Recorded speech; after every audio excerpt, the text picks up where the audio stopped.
When you say you want to do something, everything that could possibly go wrong will come up for you to evaluate and diffuse. All your fears and doubts will surface.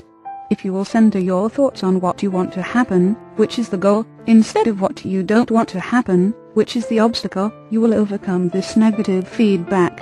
Remember that the successful accomplishment of any task is determined at the being level prior to the actual beginning of the task.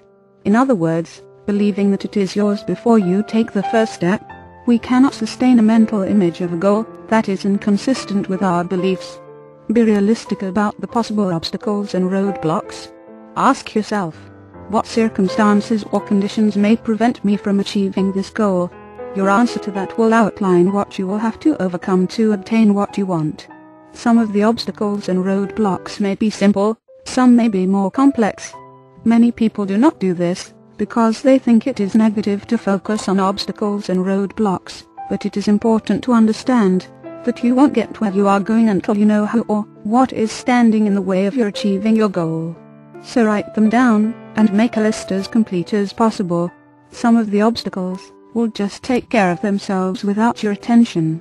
The biggest mistake people make in goal setting, however, is to gloss over roadblocks and obstacles that should be recognized before they get started toward their goals.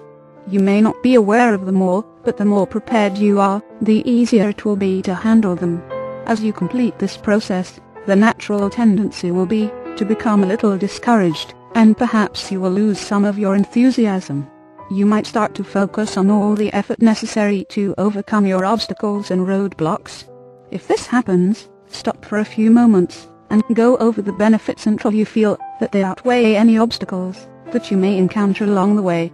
Take the first step to success. Know that what you want is more important to you than any obstacle that you may have to handle along the way.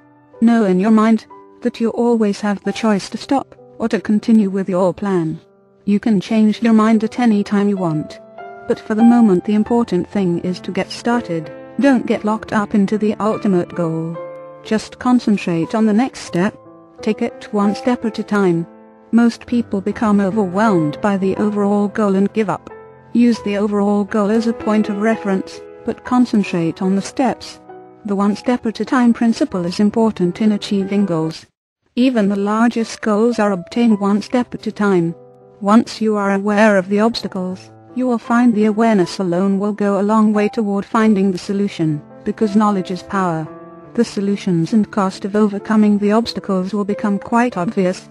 For every obstacle there is a solution, and the solution is always available, because the answers are within us.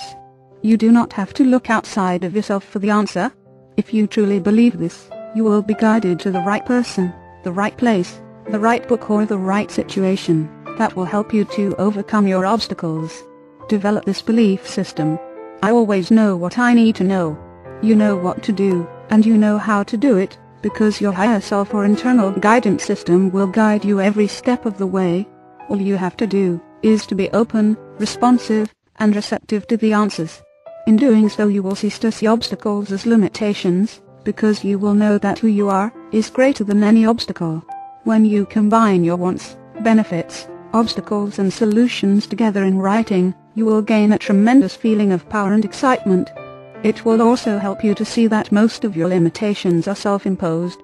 Why this will work for you: most people do not successfully implement goal setting because they do not weigh up the benefits, rewards, obstacles, solutions and costs. If you will commit yourself to working through all of those steps, you will stay on track.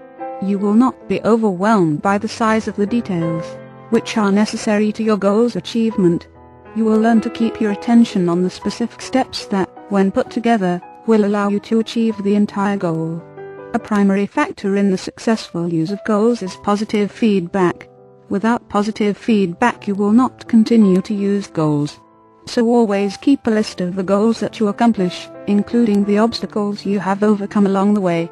Buy a special notebook for this purpose and refer to it often. As you complete your goals, file your written notes in your notebook, and review them periodically. Keep adding to your list of accomplished goals. Every time that you look at this list, you will gain further confidence in your ability to obtain what you want through the process we've just discussed. On the surface, this may seem like a lot of extra work and effort. However, I can tell you it is a lot more work and effort to go through life not having the things you really want. Do not be fooled by the simplicity of this process, and do not underestimate the power behind it. To do this would be to sabotage your own potential. Writing your own script and following through with action is a habit that will reward you for the rest of your life. Chapter 6: Program Your Mind for the Best. Learn how to program your mind, and you will have the key to your life. Many of the ideas we have about the way life works are totally erroneous. In fact, most of our beliefs have never been tested in the real world. Yet, we live our whole life based on the premise that what we believe is true. Over the years, through our perception, we have been gathering information about the way life is. The problem we face is that the information we have been gathering wasn't always the truth, but our own version of the truth. What we see and hear is always filtered through our belief system. We tell ourselves what we think we are seeing or hearing, and this is recorded as our version of reality. Consciously we know the difference between what is happening and what we imagine is happening, but our subconscious doesn't distinguish between whether we are imagining something or we are actually experiencing it. The point here is that, while consciously we know the difference, subconsciously we only believe what the conscious mind accepts as real. If this is true, and we have built our opinions, beliefs, and expectation levels on vivid imagined experiences, it stands to reason we can make changes in our behavior through the same process. Beliefs - workable and unworkable. All the information we have received is stored on the subconscious level. That information becomes our opinion or our belief, which then becomes part of our self-image. It is the truth, as best as we know it at the time, and that becomes our current dominant image of reality. It's necessary to continually check our beliefs to see if they are workable or unworkable. In other words, are they supporting us in where we want to go? And do they contribute or take away from our happiness and satisfaction? If they are not workable, we need to reprogram a new set of beliefs that our subconscious can work with. It is important for us to take the time to do the necessary reprogramming. We have no choice about whether we are going to be programmed, because we are always being programmed. The choice is this - who is going to do the programming? Are we going to do it, or are we going to let someone else do it for us? The fact of the matter is, there is no one else in the world that wants for you what you want for you. It is of the utmost importance that you do not allow others, no matter how well-meaning, to do that programming for you. The most powerful force in the world, your subconscious, will achieve anything you believe to be true for you. Belief is the cornerstone of all the great achievements since the beginning of time.